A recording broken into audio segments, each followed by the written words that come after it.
So today I'm back in the MasterSounds Creative Hub with another turntable, and this turntable is, I think, and arguably the finest direct drive turntable that's ever been produced.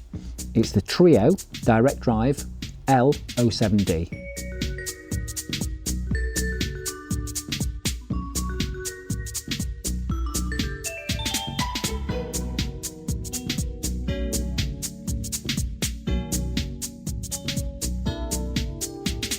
Back in the late 70s and early 80s, turntable manufacturers and designers and engineers were having a bit of a race to see who could produce the finest turntables on planet Earth, and this was at the forefront of that amazing era. This was conceived in 1979, which was my birthday. I've got an affinity with it, and the design engineering of it has to be applauded. First thing about this turntable is the mass. It weighs 35 kilos. So that's what, 77 pounds? Something like that. If you imagine a standard Technics 1210, you know, we love those. That's like 13 and a half maybe. It's double that, and it is an absolute beast. I mean, trying to pick it up. I don't want to embarrass myself, but yeah, that's heavy.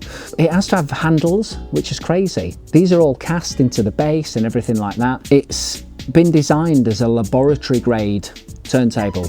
So the L stands for laboratory grade. TRIO as a corporation, or TRIO Kenwood, only had one turntable, which was an L grade turntable, and this is it. Now the 07 stands for 7 engineers who worked on the project. So 7 of the best engineers worked on this project, which is unreal. And D, presume it stands for direct drive. The construction was formed by a need for the highest mass possible. So higher mass produces resonance. So you want something as low resonance as possible, but materials work at different resonance points. So if you've got a full material that can work at a resonance point but not another one, what do? Well, the engineers came up with a solution of sandwiching different types of material together. The materials in here, you've got obviously cast aluminium. It's like a sandwich. So it's like a cast aluminium sandwich.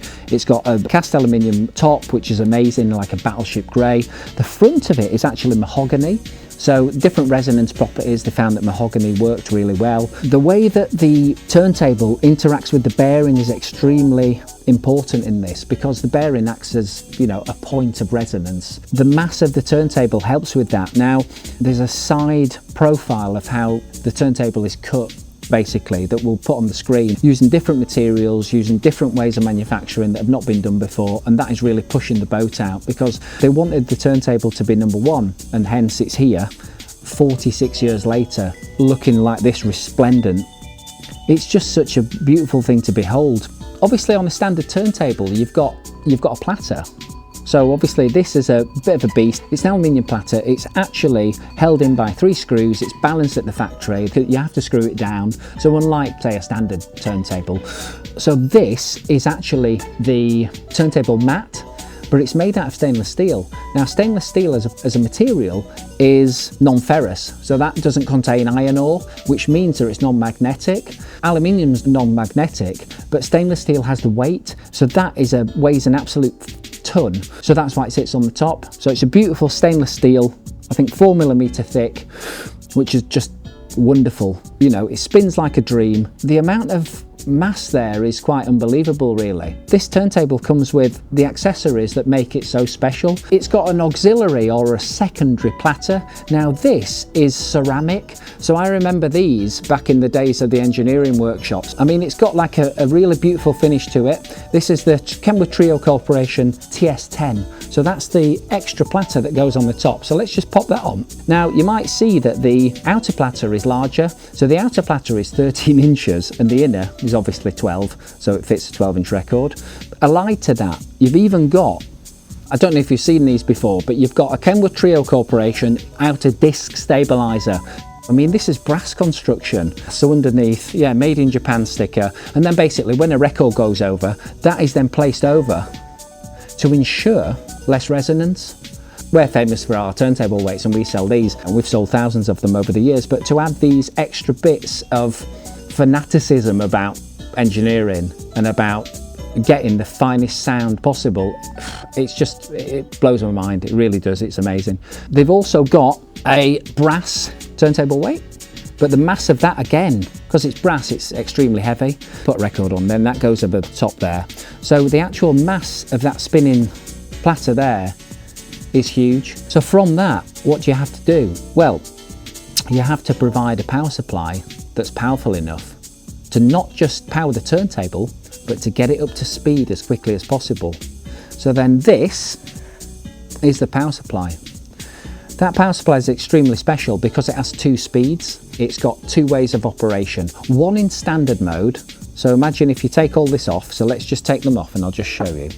So plattering off, like this. Obviously that, so it's slightly larger, so it enables you to pull it off. But extremely careful with that. Now, a special feature on this is that if you've got the extra mass on, it's got the second dynamic parameter range. If it's pressed in, it starts in 15 milliseconds, and without it, it's 18 milliseconds. But they recommend to have it pressed in when you've got all the ancillaries on. Operation-wise, you've got 2 speeds. So you've got your 33, and you've got your 45. So it says operation instead of start-stop. It starts up so fast from red to green, and then if you go to 45, it's instant, goes from 45. So that is up to full speed in milliseconds. I'm in love with this turntable. I could talk about it forever. There are so many factors of it that just make it really, really special. When you're setting a turntable up, it's really important that you're level. So what we do is usually I've got a turntable weight and I put a level on it, a spirit or a bubble, and just adjust the feet. But this has got one built in. I mean, it's really simple, but it's so special. Now these feet are all brass construction, so full brass construction. So you have to lift them slightly and then you turn them up and down. I mean, just that feeling still there is amazing. I lift them up slightly because the mass of the turntable is so heavy. There's also an extra part where you can put a sub arm on. On high-end turntables, you can put 2 arms on. So maybe you've got a 9-inch arm and a 12-inch arm. You can put different cartridges on, you can play around. You can adjust it for your different arm lengths, for your different effective lengths. So that is ready to go. Absolutely perfect. You just have to work out which arm you want, basically the radial diameter, everything like that. One thing that I'm totally into is tone arms, and this tone arm here is just something that's been design engineered for a special purpose, specifically for this turntable. It's unreal. Going into it, you've got VTA, vertical tracking adjustment or alignment. That enables you to adjust the vertical tracking. So imagine if a cartridge is slightly higher or you put 2 turntable mats on. Well, if you imagine if you put that turntable mat there, the VTA is perfect across from the arm to the record. Imagine if you put an extra height on there, well, the arm wouldn't, it'd be up. So obviously VTA is something that you do. Well, you know, techniques, you pull it round, various ways of VTA. But this you can do on the fly, because this has got a little system here where you can put it higher and lower just as you do it. The engineering behind the gearing is so precise that you can do it in minute steps. It just goes up by a tiny amount. So precision is the key with this turntable. Precision. It's just everything has been, like I say, totally over-engineered. You've also got what's called the collet systems. On a drill, you've got a system which basically you can open and shut it. The collet, the 3 jaws move in. This is a similar system here. But the best thing about it is they've got a ratchet system that comes down, so you can lock it into place and unlock it and lock it for various heights. Everything is completely and utterly machined perfectly. Everything fits together so beautifully. I mean, these even come off, so you can remove them if you like, for traveling or for shipping. Obviously the arm lifter here comes up perfectly. Look at that. I mean, it's just oil dampened. It's just amazing. That actually pulls off as well. Then you've got here, which is the anti-skate. This is on a little wire. So this is the anti-skate, and that basically, you've got these little pins that pull off here, and then you put the anti-skate on, which is really cool. The Tonearm construction itself is extremely heavy into the base there. Again, we're talking about resonant frequencies.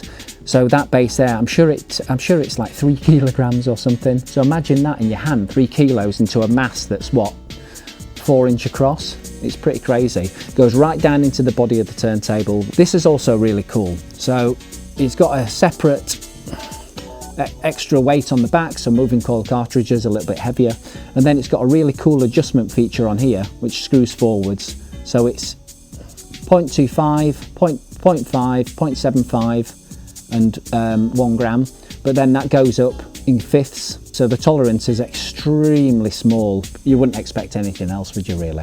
The carbon and boron arm, which is just a work of art, even going down to the way that they've designed the headshell. I mean, that is a layered carbon and boron headshell.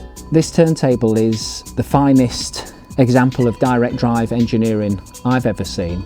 It's the finest turntable of thought, it's the finest turntable of accessories, it's the finest turntable of, well, 1979.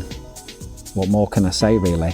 Before I leave you, we've got a couple of extra bits. This is a little plastic dust cover for the record or for the platter with a little machined aluminium top. So imagine if you've got a record on, you finish playing, you take the record off, and obviously you want to not get any dust or anything on your platter. So you just pop that on like that. You know, beautifully engineered, it just feels amazing. So there's no lid for this, so the rest of the turntable, you don't want it to get dirty. So they've even made a beautiful suede TRIO Kenwood Corporation dust cover. So that fits over there like that. So to keep dust away from the turntable, to keep it in pristine condition. My overall feelings about this turntable is it's the finest thing I've ever owned. It's a statement of intent from late 70s, early 80s Japan, when it was a golden era of design manufacturing. I really want to keep this, as I do with everything else. But as with everything else, you have your fun with it, and this may go on the website. So check it out, and hope you enjoyed this video.